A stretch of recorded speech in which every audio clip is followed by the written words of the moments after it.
অনেক দিন পর দেখা, তাই না? হ্যাঁ, অনেক দিন পর। 12 বছর 2 মাস। দিনটা মনে নেই। যাই হোক, তা কেমন আছো? এই তো চলছে কোনো রকম। তোমার? আমারও তাই। তুমি এই শহরে আছো জানতাম না। মাস্টার শেষ করে নিজ শহরে চলে এসেছি। কেন? ভালো ছাত্র ছিলে, ভালো জব করতে পারতে। ইচ্ছে করেনি সে শহরে থাকার। বলতে পারতে তুমি এখানে আছো। দরকার ছিল না তাই বলিনি। ওহ, তার মানে তুমি জানতে আমি এখানেই থাকি। চোখে তো তোমার এখন মোটা ফ্রেমের চশমা। বলতে পারো সেটা। এখন চশমা পরতে আর বিরক্ত লাগে না? বিরক্ত আর লাগে না, চশমা ছাড়া কাছে জিনিসটা দেখতে সমস্যা হয়। অনেকটা বদলে গিয়েছো। চুলে পাট ধরেছে, চোখে চশমা লাগিয়েছো, আবার পাঞ্জাবি পরা ধরেছো। তুমিও তো বদলে গিয়েছো। যেমন? আগে 3 পিস পরতে, আর এখন শাড়ি। তাই না? হুম, তবে আগের মতোই এখনো মায়াবতী আছো। আচ্ছা, বাদ দাও এইসব। তা তোমার খবর কি? এই তো চলছে। তোমার? চলছে, স্বামী সন্তান নিয়ে। আর তোমার? চলছে ভালোই, বেশ দিন যাচ্ছে। বিয়ে করনি? না, ইচ্ছে করেনি করার। কাউকে ভালোবাসতে পারিনি। কেন? এমনি। তাহলে তোমার মোবাইল ফোনের স্ক্রিনে তোমার সাথে ওই ছেলেটাকে? বছর 9 আগে ফুটপাতে ওকে পেয়েছিলাম, তখন থেকে আমার সাথেই আছে। ওর একটা নতুন নামও রেখেছি আমি, নীল। ঠিক আছে, আজকে উঠি। মেয়েকে কোচিং থেকে আনতে হবে। কিসে পড়ে তোমার মেয়ে? এবার ক্লাস 2-তে উঠলো। নাম নীলা। এই যে মোবাইলের ছবিতে, এটা আমার মেয়ে। সুন্দর না? হুম। তোমার পছন্দের নাম। ভালো, সবাই সুন্দর। তোমার মেয়ে, তোমার হাজবেন্ড, পারফেক্ট ফ্যামিলি। আর আমি? তুমি? আচ্ছা, তোমার হাজবেন্ড কি করে? কেন জানো না? ভুলে গিয়েছি। সরকারি অফিসার। আর তুমি? করি ছোটখাটো একটা ব্যবসা। আচ্ছা, এখনো কি আমায় ভালোবাসো? আচ্ছা, আজকে উঠি, সন্ধ্যা নেমে এসেছে, বাসায় যাই। আচ্ছা, আল্লাহ হাফেজ। আমি বাসায় গেলাম, কলিং বেল চাপতেই নীল এসে দরজা খুলে দিল। ভাইজান, আজ এত তাড়াতাড়ি চলে আসলেন? হ্যাঁ রে, বাইরে ঠান্ডা বেশ পড়েছে। কই ঠান্ডা? এই গরমে আপনার ঠান্ডা লাগে? তো রাতে কি খাবেন? আজকে আমি রান্না করব।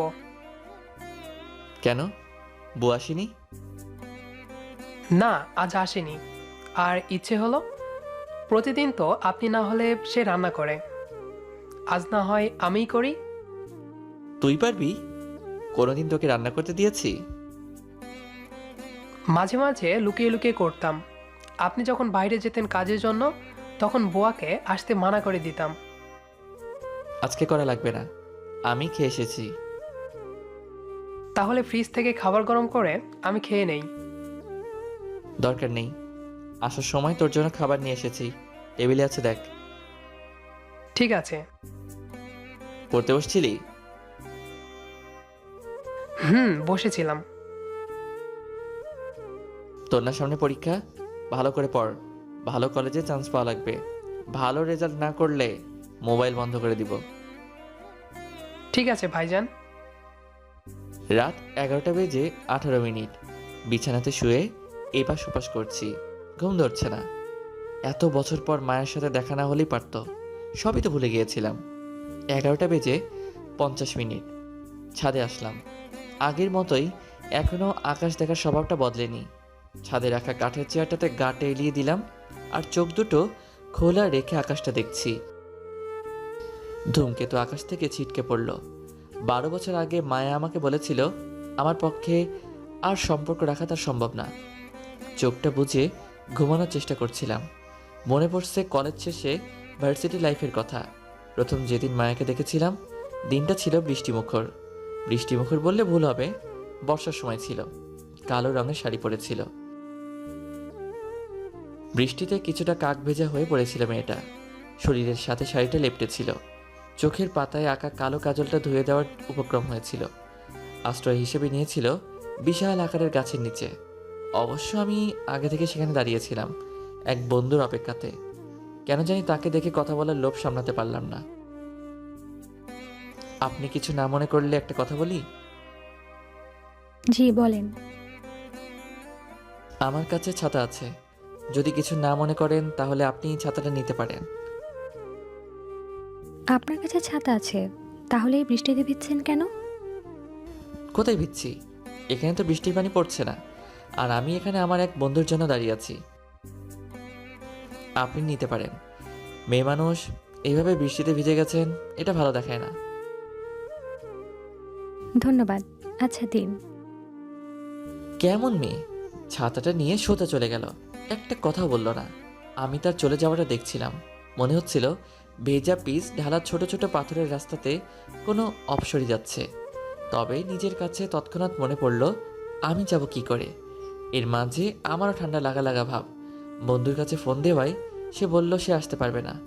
তাই আমিও পকেট থেকে পলিথিন বের করে মোবাইল, ঘড়ি আর মানিব্যাগটা তার ভেতর ঢুকিয়ে দিয়ে হাঁটা শুরু করলাম।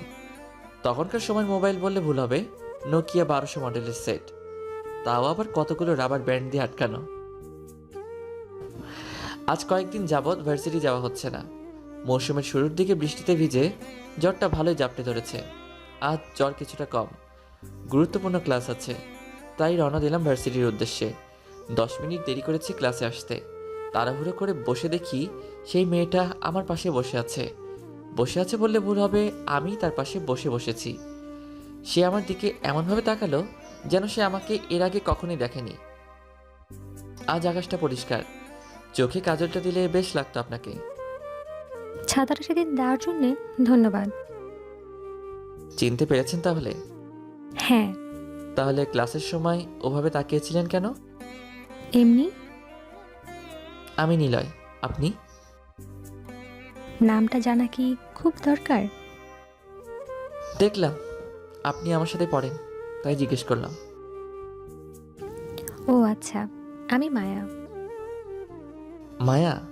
বেশ সুন্দর নাম, দেখতেও অনেকটা মায়াবতীর মতো। কিছু বললেন? না তো। আচ্ছা, বন্ধু হতে পারি? হলে তো সমস্যা নেই। বন্ধুত্ব হয়েছিল ঠিকই, কিন্তু বন্ধুত্বটা বেশি দিন ধরে রাখতে পারিনি। কারণ মনের কথা মায়াকে বলেছিলাম অল্পতেই। ওকে কল দিয়েছিলাম। মায়া, তোকে একটা কথা বলতে চাইছিলাম অনেকদিন ধরে। হুম, বলো। মোবাইলে বলা সম্ভব না। কোথায় আছিস এখন? আমি তো এখনো বাসাতেই আছি। পার্কে আসতে পারবি? পার্কে? আচ্ছা, তুই বস, আমি আসছি। ঠিক আছে। হুম, বল, কি বলবি? কথাটা কি করে বলি, আসলে অনেকদিন ধরে বলতে চাইছি, কি কথা বল। কিন্তু বলা হচ্ছে না। আচ্ছা, তুই কি বুঝতে পারছিস না? আজব, না বললে বুঝবো কি করে? আসলে আমি তোকে ভালোবাসি। তুই কি আমার বাকি জীবনটুকুর পথ চলার সঙ্গী হবি? আরে বোকা, তোর এ কথা বলতে এতদিন লাগলো? না, আমি কখনো ভাবিনি তুই রাজি হবি। গাধা কোথাকার। ভালোই চলছে মায়া আর আমার সম্পর্ক। ভার্সিটির লাইফ শেষ হয়েছে অনেক দিন হলো, এই বছরখানেক তো হবেই। চাকরির জন্য মরিয়া হয়ে উঠেছি। বর্তমান সমাজ ব্যবস্থায় চাকরি সোনার হরিণ। তবে সেই সোনার হরিণটা কিছু কাগজের নোট অথবা কাছের লোক না থাকলে পাওয়া যায় না। হঠাৎ সব চিন্তার মাঝে ছেদ ধরিয়ে ফোনটা বেজে উঠল। মায়া ফোন করেছে। কোথায় আছো? কই আর থাকবো, আছি রুমে। দেখা করতে পারবে? এই বৃষ্টির দিনে দেখা করা খুব দরকার। হুম। ঠিক আছে, কই আসবো? যেখানে প্রথম দেখা হয়েছিল সেখানে। আরে বাহ, ঠিক আছে, আমি আসছি। সাথে সাথে বেরিয়ে পড়লাম ছেঁড়া স্যান্ডেলটা পায়ে দিয়ে। সেই জায়গাটাতে আসতে প্রায় 40 থেকে 50 মিনিট লেগেছিল। দূর থেকে দেখি কেউ একজন দাঁড়িয়ে আছে। একটু কাছে আসতেই দেখি অন্য কেউ না, মায়া দাঁড়িয়ে আছে। আরে বাহ, আজকে আমার আগেই এসে হাজির, কি ব্যাপার? চুপ কেন? আচ্ছা, আমি একটা বিষয় ভেবেছি। কি? চলো বিয়ে করে ফেলি। কই থাকবো, কি খাবো? কই থাকবো মানে এই গাছের নিচে, আর আলো বাতাস খাবো, পেট ভরে যাবে। তোমার বাড়িতে তো কেউ নেই, তাই না? হুম, অল্প কিছু জমি আর কয়েকটা প্রাইভেট পড়ায় চলে এক প্রকার।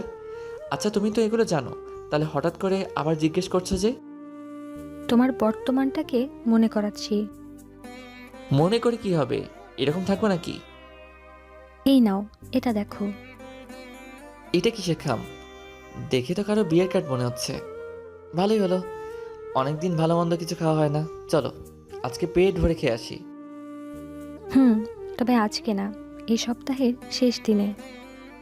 আচ্ছা, বিয়েটা কার? তোমার কোনো রিলেটিভের? কার্ডটা খুলে দেখো। হুম, ছেলে তো দেখছি ভালো জব করে, কিন্তু মেয়েটা, নামটা দেখে চুপ করে গেলাম। মুখ দিয়ে আর কোনো কথা বের হলো না। অবাক দৃষ্টিতে মায়ের দিকে তাকিয়ে আছি শুধু। তোমার সাথে আমার আর হবে না, ভালো থেকো। আর হ্যাঁ, এসো কিন্তু, পেট ভরে খেয়ে যেও। পরবর্তী সময়ে যোগাযোগ করার চেষ্টা করো না, যদি সত্যি ভালোবেসে থাকো। মায়া চলে যেতে লাগলো। পেছন থেকে ডাকলাম না, তার চলে যাওয়া দেখছি।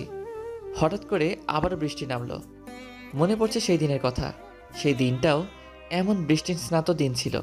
সেদিন প্রেমে পড়ে তাকিয়েছিলাম, আর আজকে তাকিয়ে আছি এক ব্যর্থতার ভেতর দিয়ে।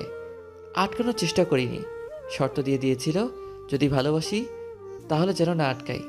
সত্যি ভালোবাসি, সত্যি আমি ভালোবাসি যে তাকে।